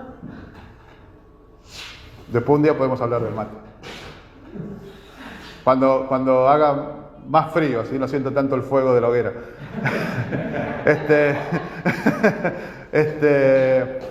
Entonces, nosotros nos ponemos a estudiar y comemos. ¿Nuestro cuerpo qué hace? Le presta más atención a lo que comí que a lo que leo. Esa es la realidad. Si ustedes quieren estudiar la Biblia, háganlo en ayuno. Después que terminan de estudiar, coman. Y entonces la Biblia se le va a abrir así.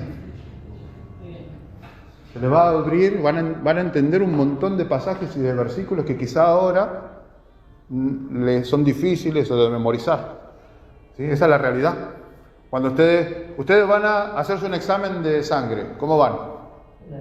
¿Y cómo les da? Bien. ¿Y si van comidos, cómo les da? Sale mal. Bueno, ¿ustedes qué piensan que sucede con la Biblia? Exactamente lo mismo. Exactamente lo mismo. A mí te cuento algo y es Sí. verdad, a mí yo antes de venir a la iglesia siempre desayunaba antes de venir. Ajá. Y a la mañana también antes de estudiar desayunaba. Y después dejé de hacerlo porque sentía que tenía sueño, que no entendía nada y ahora no. O sea, siempre estoy en ayuno. Claro. Y se suele predisponerse mejor a lo que se explica. Te queda mejor en la mente, todo, se entiende, se memoriza mejor. Esa es la realidad. Bien. Entonces el Señor puso a Nabucodonosor, porque ¿quién eligió el tratamiento? Dios. ¿Alguna vaca murió por comer pasto? ¿Qué comen los perros cuando están descompuestos? ¿Qué tomamos cuando nos duele la panza? Yuyos. ¿Qué hizo Dios con Nabucodonosor? Lo sometió a una dieta detox. ¿Cómo se dice ahora? Detox. Nabucodonosor comía pasto en el campo. Alguna fruta. Suficiente para sostener su vida y necesario para limpiar su cuerpo. Por eso después, observen el grado de nosotros que hacemos. Advertimos, cuidamos. Pero ¿cuándo aprenden? Cuando les pasa. El Señor hace lo mismo con nosotros. Por eso a Nabucodonosor el Señor le avisó un año antes. Y sin embargo, se olvidó. ¿Sí? Cuando la iglesia, en todas las iglesias sucede lo mismo. Nacemos dentro de la iglesia o llegamos jóvenes a la iglesia, llega un momento que tomamos nuestras decisiones, nos golpean, cometemos un montón de errores y cuando estamos cansados, ¿a dónde volvemos? A la iglesia. Era más fácil no irse. ¿O no? Pero sin embargo, ¿qué hace así? Por eso las iglesias pasan por este problema de jóvenes, pero la mayoría vuelve después de los 30, de los 35, comienzan a regresar a la iglesia. Pero cada uno tuvo que pasar su Nabucodonosor. Porque la arrogancia, yo puedo, yo sé más. Bueno, ¿y de qué pasa? A veces terminas como Nabucodonosor y a veces terminamos como Saúl. Es que todos creo que en algún momento sentimos eso de que podemos solucionar todo nosotros por nosotros mismos. Exacto. Esa es la... Después se nos cae todo. Sí, algunos le dicen el desierto, o tenés que sufrir el desierto para reconocer que con Dios era mejor. No sé si Nabucodonosor tuvo el problema después de haber regresado al Señor y de conocer al Señor las consecuencias, ¿no? Pero sin embargo vemos en el ser humano, cuando nosotros nos alejamos del Señor, evidentemente hemos hecho las cosas que no teníamos que haber hecho y de repente contraemos cáncer, contraemos enfermedades y eso es las consecuencias. Exacto. Veo en Nabucodonosor parece que no fuera así. Es verdad, con Nabucodonosor, bueno, es que puntualmente este capítulo pareciera que el Señor quiere exaltar que es Dios el que golpea o condiciona o corrige la arrogancia. Pero sí podemos ver otros reyes en los cuales sí las consecuencias les acompañaron toda su vida, como la historia de David. El Señor le dice, ahora esta espada no se va a apartar de tu casa. Y tu hijo, le dice en otras palabras, pero tu hijo se va a acostar con tus esposas y te van a querer robar el trono y tus hijos van a perecer. David tuvo que vivir con las consecuencias de haberse apartado de Dios. Saúl también. Bueno, sí, Saúl también, pero David quedó del lado de Dios, aunque Saúl sería el ejemplo que se apartó de Dios. Bien, y yo ahora quiero mostrarles, les decía que había tratado de buscar algo interesante o algo que hubiera armado al respecto de la arrogancia y no pude encontrar, pero sí encontré algo muy interesante al respecto de la oración, que tiene varios ítems del capítulo 3, ¿sí? Un ídolo, música, actividades potenciadas por estas cosas, ¿sí? Y que verdaderamente es una adoración. Si ustedes me permiten, vamos a poner, acá está. ¿Se podrían apagar más luces? Así se puede ver. ¿El número de ese? Sí, a ver, no sé cuál es el... para darle play. ¿Querés hacer clic con el mouse y darle play? Ahí está. Ahí, es. Sacalo. Justo las que no deberían quedar prendidas son esas. I was watching TV the other day, and this show comes on with these religious fanatics. They were crazy. Well, you would think they were crazy if you didn't understand their culture or their religion. See, that's just the thing. They were worshippers of idols, and they took things to extremes. And they painted their bodies They wore these ridiculous costumes. They chanted, they danced, they made sacrifices to their idols. They built these enormous temples to worship their idols. It seemed like their entire existence climaxed into this one scenario, this one over-the-top act of worship. You don't really relate, do you? Let's try it again.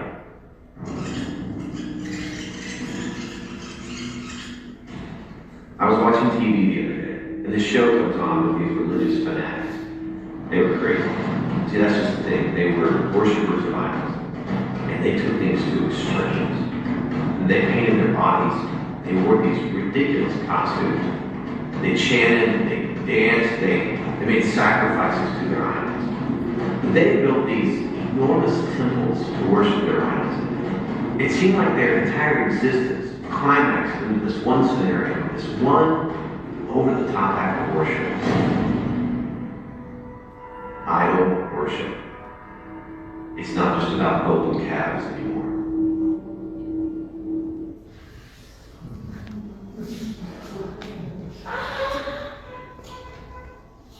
Es un solo caso. Trabajo, familia, comida, estudio, diversiones. Amargura. Yo te digo, en mi caso, yo me amargaba, yo me frustraba, me enojaba, me irritaba. ¿No? Y hasta que llegó un momento y digo, si esto no me da nada a mí. Van a venir a mi casa a preocuparse de si tomar por tu enfermedad, por tu ataque a tu corazón. Sí, esa es la realidad. A veces los ídolos, el ídolo, un poco que discutíamos o tratábamos de establecer algún punto con Sonia, es que son todas decisiones de fe. El no asistir a un lugar de esto, el no ir al boliche, el no escuchar cierta música, el no comer ciertas cosas. La decisión de no hacer eso. ¿Sí? Pero también fíjate que lo hacen como algo tan inofensivo a esto que las personas no se dan cuenta de lo que están haciendo.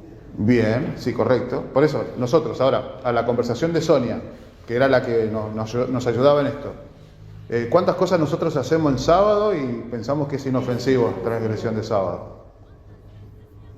Siempre pasa por la decisión de cada uno. De cada individuo.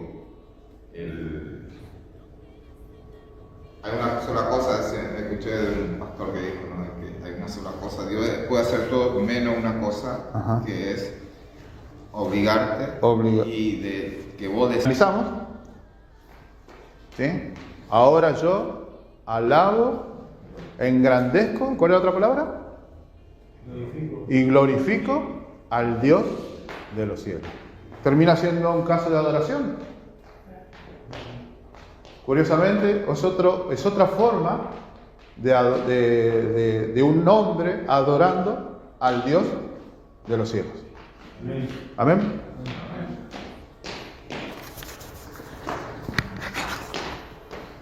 ¿Alguien quiere hacer una oración o hay algún otro? Vamos a agarrar el disco. ¿Cómo? Vamos a agarrar después de la segunda oración. Bueno. La oración.